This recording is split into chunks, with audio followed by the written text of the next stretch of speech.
These are 4 parent hacks you can teach your kids about self-restraint when it comes to junk food.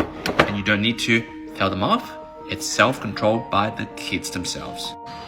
As you know, just like my kids who are 5 and 7, they love their junk food. They have their junk food stash. And as you know, we place them at the bottom of the pantry and not above there so they can't reach it. They can actually easily reach this. But how do we control them self-restraints? For example, a lot of Kinder Surprise, all sorts of lollies and sour lollies, Tim Tams, and then another one of those.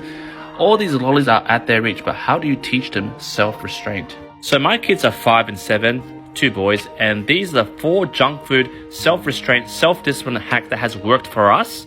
Let's go. Hack number 1 to develop self-discipline in your kids at an early age is don't do 100% no, do 200% yes. Let me digress. So example, on average for parents, when their young kids want lollies, junk food, because they have additives, preservatives, and all these toxic traits inside those things that the kids want to eat, the parents will go, no, you can't have it. And they're like, oh, but I want it. And they're like, no, you can't have it. That's what I call 100% no. Don't do 100% no. Don't just reject your kids and just block them off, right? What we do is a 200% yes. So what that means is you do the opposite. You don't just say no, you say yeah, but let's go further than that. So to give you an example, right? My 5 and 7-year-old, about a year ago, they were really obsessed with sour worm lollies. They had it in a kids' party because we never gave it to them before, and then they became obsessed with it. So before, we'll say no to them because when they eat too much, one of them will get ulcers. And then when we say no to them, they'll crave it. And then what happens then, we'll get into arguments over bloody lollies, right? They won't listen to us. And sometimes it gets to a point where they learn to lie and sneak the lollies and get it from their friends. And I'll tell them that they're eating them. And then we find them in the pockets. But since adopting this first hack, which is go 200% yes and avoid the 100% no, which is go along with them, all right? About 6 months ago, we're like, hey, you want sour worm lollies? Okay, we'll buy bloody 10, 15 bags of sour worm lollies, right? That's a 200% yes. We go extreme. We eat it for breakfast. We eat it for lunch. We eat it for dinner. We just eat sour worm lollies, guys, all right? And there was no argument. We agree with them, right?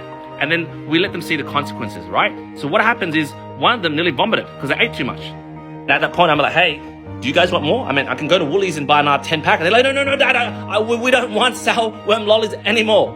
And yes, I know that's a bit extreme, but that builds trust between you and your child because you let them see the consequence of their decision by saying yes, rather than always arguing, saying no, because they don't get your point of view, but they finally see your point of view. Part of teaching self-restraint and self-discipline to kids is letting them see the toxic traits consequence and allow them to really experience that rather than being, oh, I'm the parent, I said no, no is no. That doesn't really foster trust between you and your kids, and also they'll just argue with you. And then at the end, they just lie and sneak behind your back. And the second thing that we did was that we, as a parent, would make alternatives to the junk food and the bad food that we don't want them to eat, right? So for example, they like sour worms and we don't want them to eat them because there's additives, preservatives, artificial colors, etc., right? All that toxic stuff we don't want to enter their little bodies, right? So what we do is we ask our kids, well, what do you like about sour worm lollies, right? And back then they were like, hey, they're sour, they're a bit weird, and then they look like bloody worms. So the alternative that we did as parents is that, well, we looked for the lowest branch to the alternative to sour worm lollies, which what we thought was airplane jelly. We got airplane, then we mixed it up. We added a bit of lemon to make it kind of sour, add a bit of honey to make it sweet, and our kids loved it.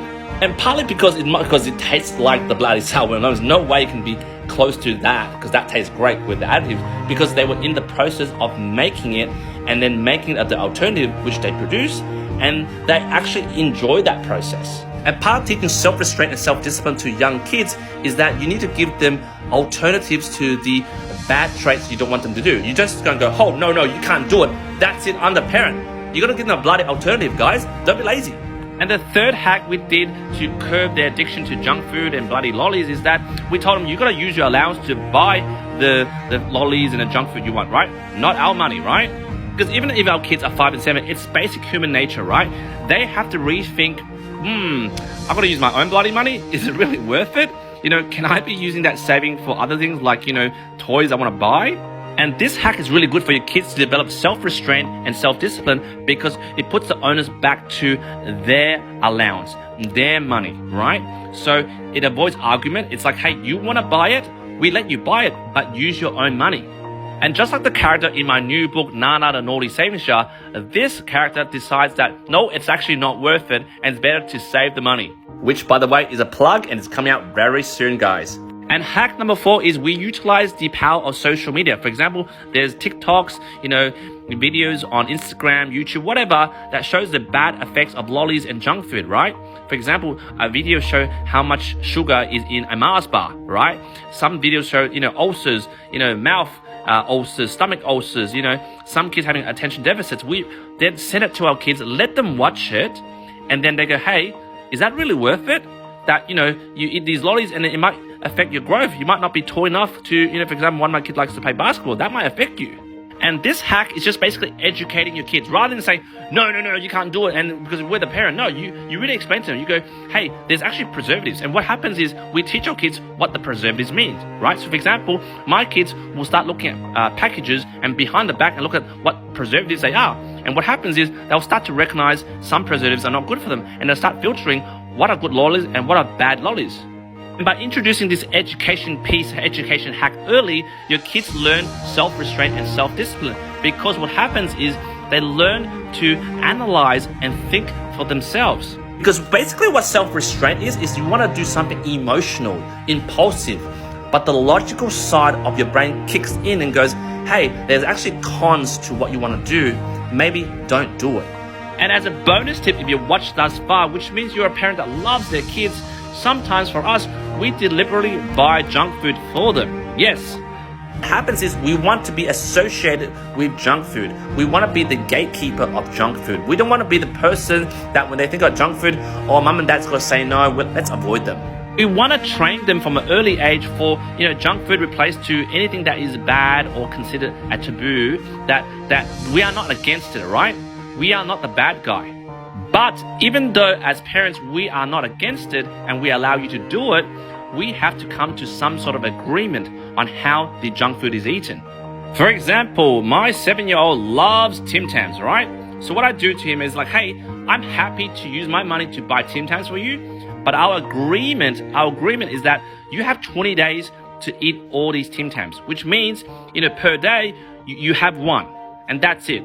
Do you agree or disagree? And if you agree, then I'll buy it. You might be wondering, Q, why would you do this? Well, what happens is you teach them discipline and self-restraint. Because rather than acting impulsively as young kids, 5 and 7, and smash through the Tim Tams in the next 1 or 2 days, they know, okay, I have an agreement with my dad, all right? We have trust. He loves me. He bought the Tim Tam for me. But I'm going to eat 1 a day. Because that's our agreement. What happens, that develops self-restraint. They control themselves because they know that our agreement is to eat 1 a day. And eventually with these 4 hacks plus the bonus hack, it teaches our kids to have self-restraint and self-discipline. And that is why, guys, we don't need sneaky tactics to place our lollies all the way up there so our kids don't reach it, but actually make it really readily available from them over here. Because we know after introducing these 4 hacks in the last 6 months, our kids have a less desire to actually eat lollies and junk food. And that really means they've habitually adopted self-restraint and self-discipline through the act of lollies. And this would feed through their future studies when they are in primary to high school, future goals they want to achieve through sports or academic. Hopefully these 4 hacks help you. Jump in the comments, let me know what you think.